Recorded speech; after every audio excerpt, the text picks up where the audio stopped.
Salatullah ala toha Salatullah ala yasin. Terima kasih. Bapak-bapak senang gak jauh dari rumah? Bu Ade bilang senang. Ada apa ini, Bu? Berarti ada masalah dengan ibu. Kalau ada suami yang sudah tidak betah di rumahnya, tidak tenang hatinya di rumahnya, berarti istri gagal menjadi istrinya dia. Bukankah istri, kata Nabi, yang soleha itu membuat hati suami betah di rumah? Bagaimana suami mau betah di rumah? Ibu kasar ngomong, baru datang ditunjuk-tunjuk, bodoh ini. Ini biasa, ini kan perasaan istri ini kan seperti cuaca, susah ditebak. Kita bawa martabak pulang dengan harapan, oh senang ini, genang ini, bawalah kita martabak. Dapat pelukan hangat ini. Begitu dikasih martabak langsung, apa martabak? Itu voucher listrik habis. Martabak dibawakan, voucher listrik dipersoalkan. Nih. Hei, Bu, hei, buat suami tenang di rumah. Datang suami, sambutlah. Assalamualaikum kakandaku Arjunaku. Dan suaminya berkata, waalaikumsalam adindaku Sri Kandiku. Istrinya, cakep betul abangku hari ini. Dan suaminya berkata, berarti saya jelek kemarin. Bapak juga tidak tahu dipuji. Lalu suami datang marah-marah. Ibu bukakan sepatunya, tadi undak unjuk rasa, dilempari, dimaki sama ibu-ibu. Ibu tampil di sampingnya, sabar bang, inilah brimo pilihan hidup.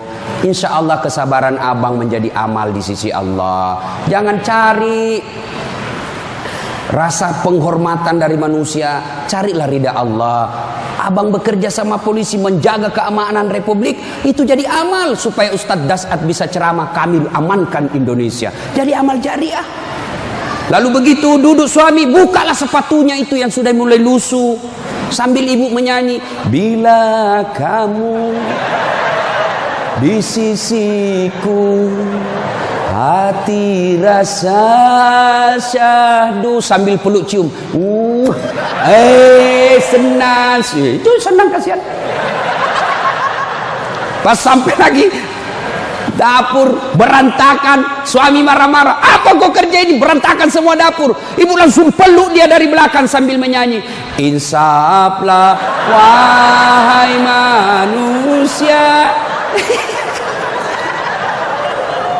Ya ibu, ini bagaimana suami mau betah di rumah? Baru datang ngomel, bodoh memang ini. Apa kau tahu? Dia bilang suamimu, apa bodoh? Kenapa kau mau sama saya? Apa mau jawab? Sampai lagi kita berharap di rumah romantis, istri di rumah daster tinggi sebelah,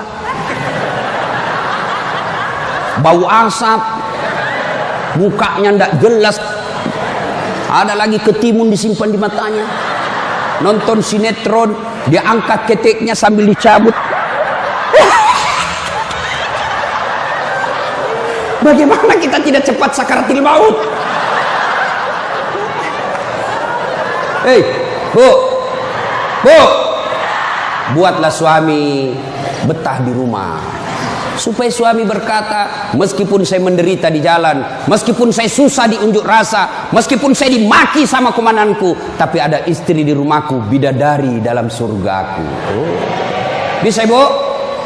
Bisa? Serius? Bisa?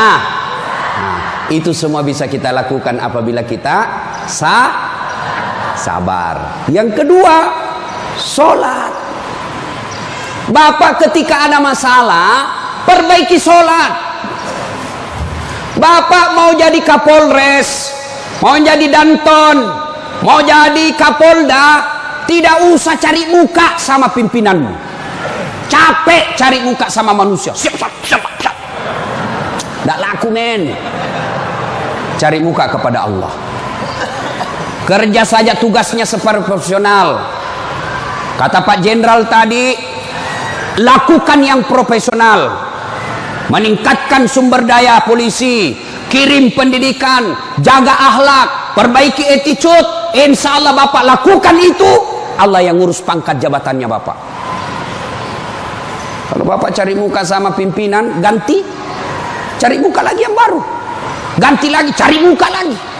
Lebih baik Bapak perbaiki kerja sebagai polisi, tegakkan aturan dengan kepolisian, jaga harkat dan martabat institusi kita, biar Allah yang jaga kita punya. Sholat Pak. Saya kasih contoh Pak, kalau Bapak dipanggil sama jenderal, ajudan, ada kan ajudannya jenderal kan? Coba lihat kalau ke jenderal panggil, Pak Dan, komandan panggil, ajudan, itu ajudan biar lagi tidur langsung lompat, siap komandan. Ada kuaci di mulutnya, siap. Kalau perlu dia telan itu kuaci di mulutnya. Ada kira-kira ajudan dipanggil, ajudan, tunggu dulu Pak. Diinjak lehermu bos. Ada bisa. Padahal ini jenderal ada pensiunnya, jenderal ada mutasinya. Tapi kenapa kita terlalu takut? Lalu kenapa ketika Allah yang memanggil kita, hayya 'alas shalah, apa kita jawab? Tunggu. Ya sudahlah, kau kata Allah, ya sudah, urus sudah itu dulu. Maka jangan heran 20 tahun Bapak jadi polisi tidak bisa lepas dari kredit. Kenapa? Bapak nganggap enteng sama yang punya dunia. Saya sholat Ustaz. Betul Bapak sholat, tapi main-main. Allah karena budu, iya karena istan.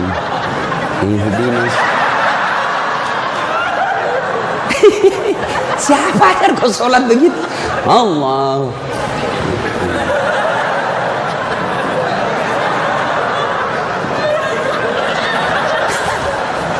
Atau ada ibu-ibu yang tanya saya, Ustaz, boleh ke itu sholat tidak pakai BH? Kenapa? Panas di kompleks Ustaz, tidak ada kipas angin, tidak ada AC. Boleh, boleh, tapi tidak beradab namanya. Ibu ketemu sama jenderal tidak pakai BH, boleh enggak? Iya jenderal.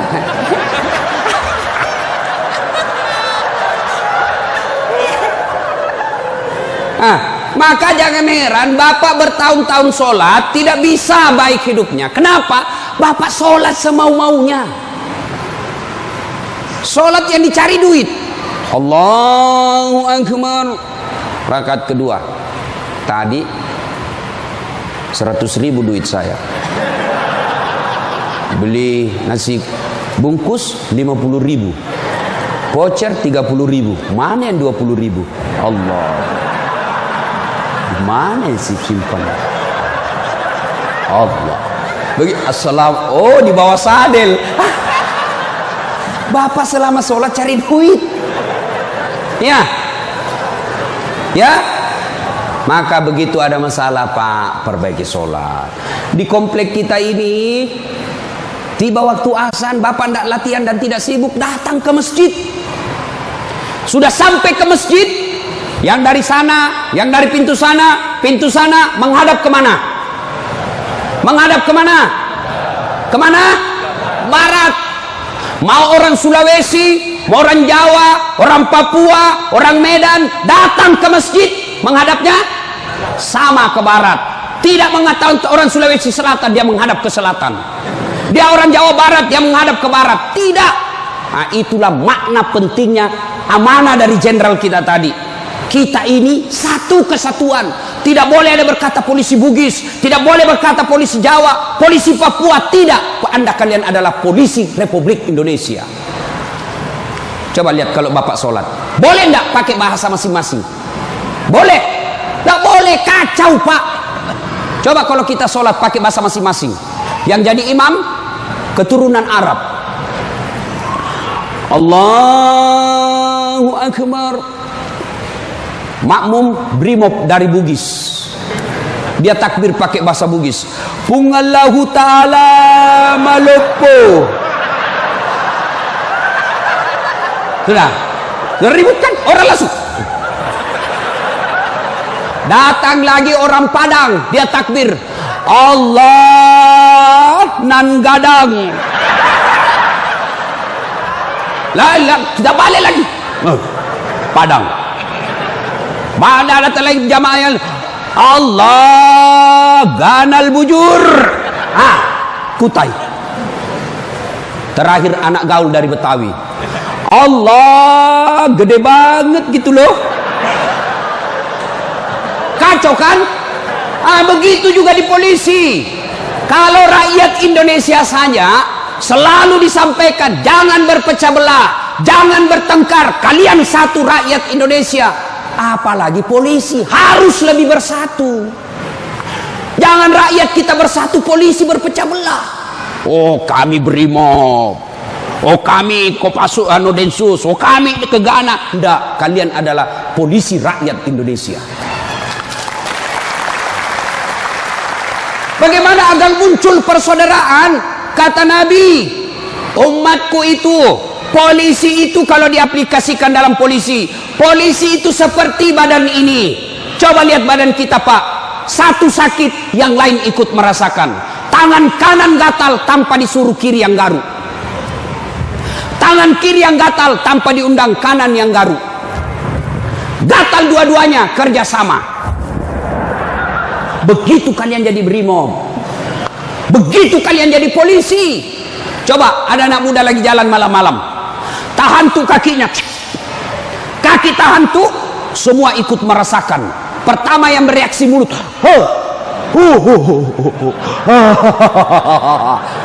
yang kedua bereaksi apa? Mulut meniup, tangan mengusap, mata mencari mana yang luka. Padahal kaki bermasalah. Tidak ada orang berangkat malam-malam tahan tuh kakinya, rasa kau, jalan lagi, jalan kau lagi, jalan lagi. Begitu mestinya menjadi polisi. Beda kesatuan tapi satu tugas, mengangkat citra dan martabat polisi Republik Indonesia. Ya, bersaudara. Tadi sama Pak Wadan Jenderal saya bilang, beliau ini kan gersang. Lalu beliau katakan, betul gersang, tapi kami banyak teman. Kalau kalian mau kaya, perbanyak teman.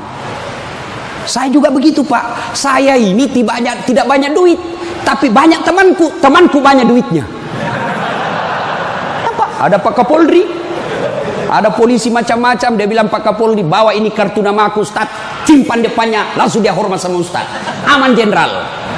Makin banyak teman, makin gampang urusan selesai. Saya Pak, saya tidak banyak duit, tapi banyak teman saya.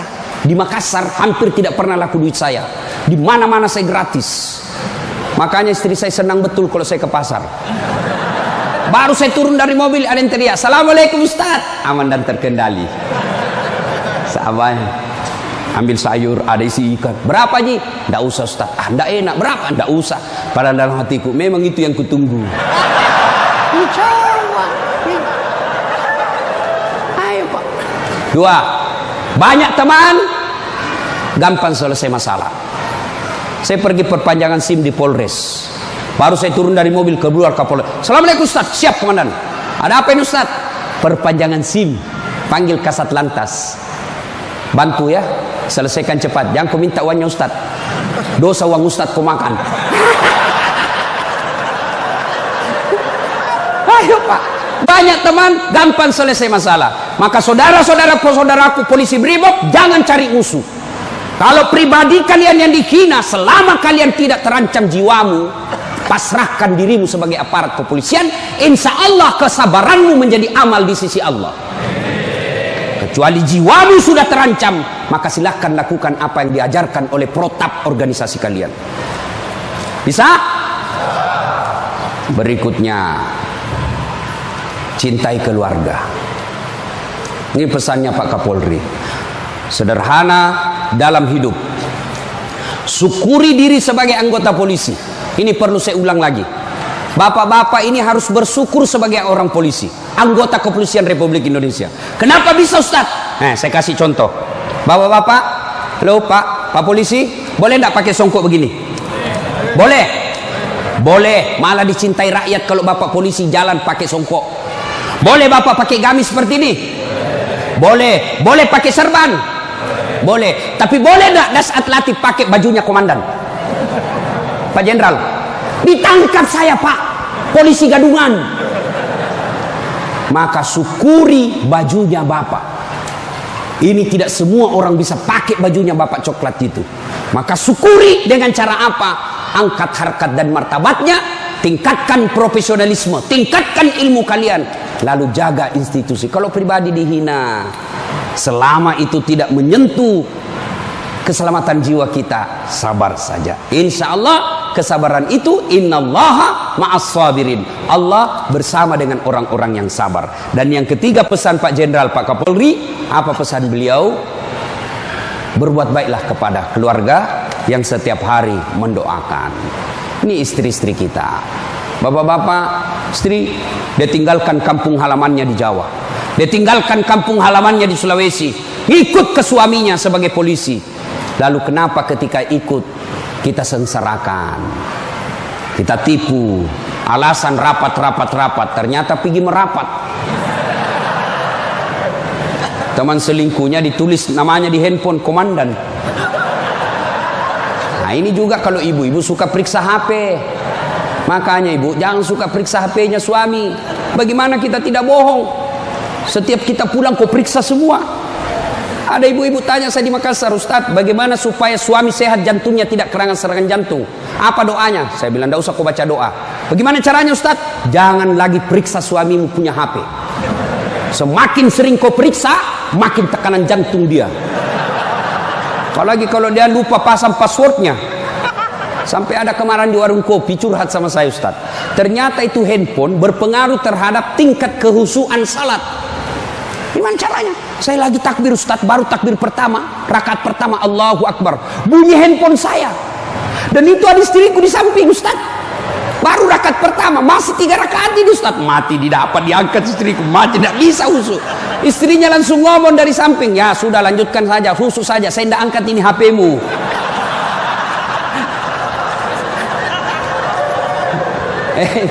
Nah ibu bapak saudara-saudara sekalian, banyak yang ingin kita sampaikan tapi waktu yang terbatas. Hiduplah sederhana, bersabar, kemudian dekati Allah dengan meningkatkan kualitas sholat. Ini yang saya lupa, Ustadz, bagaimana kalau kita lagi tugas pengamanan, masuk waktu sholat, Ustadz, mau tinggalkan tempat tidak bisa, Ustadz, mau wudhu tidak ada air, bagaimana caranya, Ustadz? Inilah yang disebut daruriyah, keadaan darurat. Maka solusinya Bapak tayamum. Saya ajarkan tayamum. Lihat Pak polisi, ini baju dilinting naik ke atas. Kalau Bapak pakai lengan panjang, ya, linting sampai atas. Lalu sudah itu letakkan telapak tangan di dinding, atau di dinding mobil boleh Pak, dinding mobil, kacanya mobil, dindingnya kah boleh. Atau kalau Bapak ada pasir, letakkan telapak tangan di pasir. Sudah itu bertepuk. Jangan langsung begini Pak. Bapak pasti tidak sholat itu, masuk tanah, pasir. Bapak tidak jadi sholat. Itulah sebabnya suruh tepuk kalau sudah letakkan pasir. Sudah itu gosok wajah, usap. Semua. 1 kali sudah sah, 3 kali lebih bagus. Sudah itu letakkan lagi telapak tangan di dinding mobil berimob. Sudah itu usap kanan. Usap kiri. Selesai. Jam tangan lepas, cincin lepas. Kenapa? Karena kalau ada jam tangan tidak terusap, dibawanya jam tangan. Sudah, silahkan sholat. Kita jaga pasukan, Ustaz. Ini unjuk rasa di depan. Namanya salat khawf. Misal Bapak 10 orang. Yang saf pertama 5 orang di depan. Saf kedua 5 orang di depan. Maka cara sholat jamaahnya, yang di depan siaga dengan apa itu tamengnya. Saf kedua selesaikan 1 rakaat sholatnya. Naik saf kedua, saf pertama selesaikan 1 rakaat, serap kesap kedua siaga. Boleh sholat begitu Pak. Begitu tidak bolehnya ditinggalkan sholat, sehingga sholat keadaan apapun boleh dilakukan. Sepatu, tidak usah buka sepatunya Pak, pakai sepatunya. Itu kalau di lapangan. Kalau bapak pakai sepatu masuk masjid, dibully Pak. Kalau dalam masjid jangan, tapi kalau di lapangan silahkan. Namanya keadaan darurat. Ini Ustadz, unjuk rasanya sangat mepet Ustadz. Susah sholat lagi duhur dengan asar. Bapak jamak. Allah tidak memberikan kesusahan buat kita. Begitu pentingnya sholat. Ya? Maka ibu bapak saudara-saudara sekalian, ketika bapak ibu dekat dengan Allah, maka Allah akan mencintai bapak ibu dengan derajat maqamam mahmuda. Saya angkat derajatnya. Ibu bapak saudara-saudara sekalian, inilah tausiah kita pada taklim kita kali ini. Mudah-mudahan ada manfaat. Terima kasih Pak Jenderal yang telah memberikan waktu saya untuk datang di tempat ini. Saya berharap mudah-mudahan bapak-bapak polisi ditingkatkan kesabarannya, dikuatkan imannya, kemudian dibahagiakan keluarganya.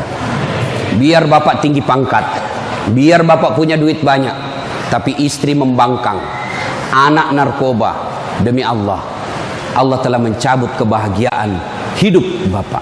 Dan itu penyebabnya bukan karena Allah tidak cinta kepada bapak, tapi karena bapak jauh dari agama. Dekat dengan agama, maka Allah akan pelihara bapak ibu. Bukan hanya pangkat jabatan yang dipelihara, tapi insya Allah dipelihara sampai ke akhirat. Tidak ada pilihan lain kecuali kita mendekatkan diri kepada Allah. Pangkat jabatan yang kita miliki ini Pak, wa mal hayatud dunya illa mataul hurur, hanya perhiasan saja, canda guroi saja ini. Ini hanya sandiwara yang pasti kita akhiri. Karenanya jadilah polisi Republik Indonesia yang terus-terus bersinar menyinari rakyat Indonesia, sehingga bapak menjadi polisi yang bukan saja dicintai oleh negara, tapi juga dicintai oleh seluruh rakyat Indonesia. Dan itu jalan keluarnya tidak ada lain kecuali mendekatkan diri kepada Allah Subhanahu wa taala. Demikian, mudah-mudahan ada manfaat.